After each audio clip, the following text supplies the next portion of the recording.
Apartments కట్టి ఇద్దాము, వాళ్ళకు మంచి భవిష్యత్తు ఇద్దాం, అక్కడ మంచి స్కూళ్ళు కట్టిద్దాం, మంచి కాలేజీలు కట్టిద్దాం. అవసరమైతే మూసీ నది ఒడ్డున ఉన్న వాళ్లకు, మూసీలో మురికిలో ఇబ్బంది పడుతున్న వాళ్లకు ఎంత భూమి అయినా రాష్ట్ర ప్రభుత్వం నుంచి నేను, మా ఉప ముఖ్యమంత్రి, మా ఇన్ఛార్జ్ మినిస్టర్ శ్రీధర్ బాబు గారు ఎంత భూమి కావాలన్నా ప్రభుత్వం నుంచి మేము కేటాయిస్తాము.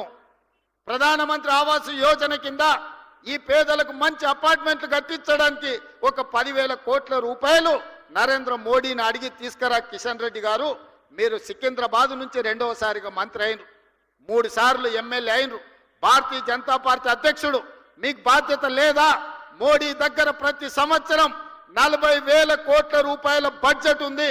మోడీ గారు గుజరాత్కు బుల్లెట్ ట్రైన్ తీసుకెళ్తాడు, మోడీ గారు గుజరాత్కి సబర్మతి రివర్ ఫ్రంట్ కట్టుకుంటాడు, మోడీ గారు గుజరాత్కు గిఫ్ట్ సిటీ కట్టుకుంటాడు. మరి నువ్వేం గిఫ్ట్ తీసుకొచ్చినావు తెలంగాణకు, హైదరాబాద్ నగరానికని నేను ఇవాళ కిషన్ రెడ్డిని అడుగుతున్నా. 5 ఏళ్ళు అయిపోయింది, ఇప్పుడు 6వ సంవత్సరం మంత్రి అయినావు, ఒక్క రూపాయినైనా తెచ్చినావు ఆ కిషన్ రెడ్డి? తెలంగాణ ప్రజలకు నువ్వు సమాధానం చెప్పు. గతంలో అంటే వాళ్ళు చేసిన ఏదో పనులకు ఇవాళ వాళ్ళు ఫామ్ హౌస్లో వండుకున్నారు, వాళ్ళ గురించి చర్చించడం కూడా దండగమారి ఎవ్వరం. వాళ్ళ పనితనానికి ఇక్కడనే ట్యాంక్ బండ్ ఉన్నది, కొబ్బరి నీళ్లు చేస్తా అన్నాడు, నీళ్ళు ఎట్లున్నాయో ఒక్కసారి చూడండి. ఇంకా నేను ఏం చెప్పను. ఓల్డ్ సిటీని ఇస్తాంబుల్ చేస్తాడు, ఒక్కసారి చూడండి. కరీంనగర్నేమో న్యూయార్క్ చేస్తా అన్నాడు, వరంగల్లోనేమో లండన్ ఏదో చేస్తా అన్నాడు. ఆయన ఏవి కాలే, ఏ నగరాన్ని ఏది ఉంచాడంట ఆయన, అన్నిటినీ ఎక్కడ కింద మీద చేస్తా అన్నాడు. వాళ్ళ గురించి మనం మాట్లాడుకోవాల్సిన అవసరం లేదు. కానీ ఇవాళ కిషన్ రెడ్డి గారు సమాధానం చెప్పాలి. ఎందుకంటే ఈ సికింద్రాబాద్ నుంచి మీరు 2 సార్లు ఎంపీగా కేంద్ర మంత్రిగా ఉన్నారు. ఇవాళ మెట్రో రైలు ఆనాడు మేము తెచ్చిన 76 కిలోమీటర్లే ఉంది, ఇప్పుడు ఒక 116 కిలోమీటర్లకు ప్రతిపాదన ఇచ్చినాం. దాదాపుగా 35,000 కోట్ల రూపాయలు మెట్రోకు అవసరం ఉన్నది. ఇవాళ మెట్రోకు మోడీ నుంచి ఎన్ని నిధులు తీసుకొస్తావో నువ్వు సమాధానం చెప్పు కిషన్ రెడ్డి. గుజరాత్కు మెట్రో తీసుకెళ్తాడు, లేకపోతే బెంగళూరుకి మెట్రో ఇస్తాడు, చెన్నైకి మెట్రో ఇస్తాడు మోడీ గారు. హైదరాబాద్ నగరానికి ఎందుకు మెట్రో ఇవ్వడు? ఈడ బీజేపీకి ఓట్లు ఇయ్యలేదా? మిమ్మల్ని గెలిపించలేదా? మీరు కేంద్ర మంత్రి కాదా కిషన్ రెడ్డి గారు? మెట్రోకి ఇవాళ 35,000 కోట్ల రూపాయల అవసరం ఉన్నది.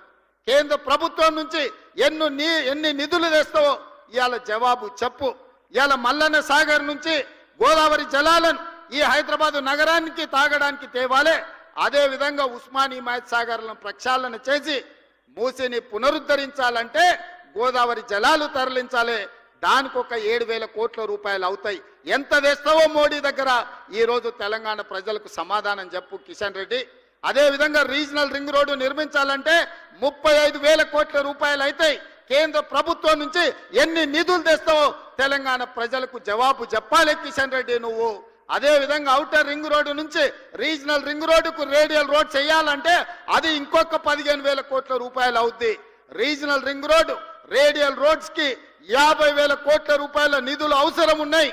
నితిన్ గడ్కరీ దగ్గర మన ప్రతిపాదనలు పెండింగ్ ఉన్నాయి. ఎన్ని నిధులు తెస్తావో తెలంగాణ ప్రజలకు సమాధానం చెప్పాలి కిషన్ రెడ్డి నువ్వు.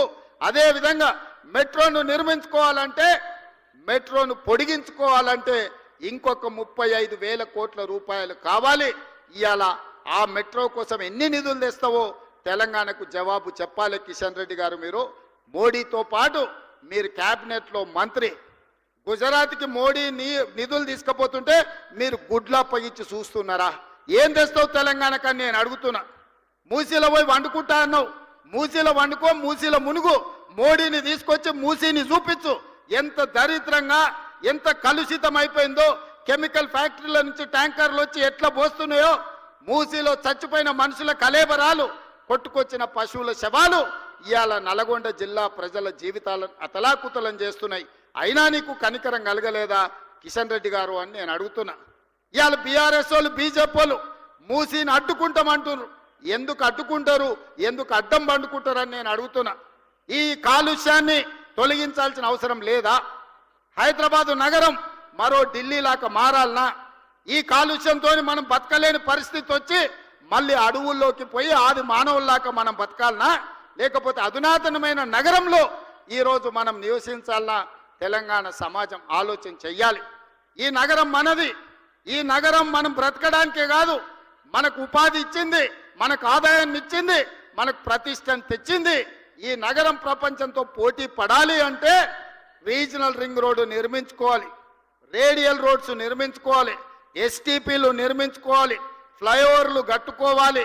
అదే విధంగా గోదావరి కృష్ణా నదీ జలాలను తాగడానికి తరలించుకోవాలి, మెట్రో రైలును విస్తరించుకోవాలి.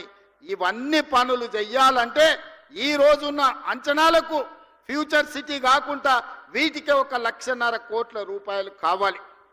రాబోయే 4 ఏళ్లలో 1,50,000 కోట్లు ఈ పనులన్నిటికీ ఖర్చు పెడితే హైదరాబాదు నగరం ఒక అద్భుతమైన నగరంగా మారుతుంది. ఈ అద్భుతమైన నగరం ప్రపంచ పెట్టుబడులకు వేదిక అవుతుంది. ఈ ప్రపంచ పెట్టుబడులకు మన నగరాన్ని వేదిక చెయ్యాలి అంటే కేంద్ర ప్రభుత్వం సహకరి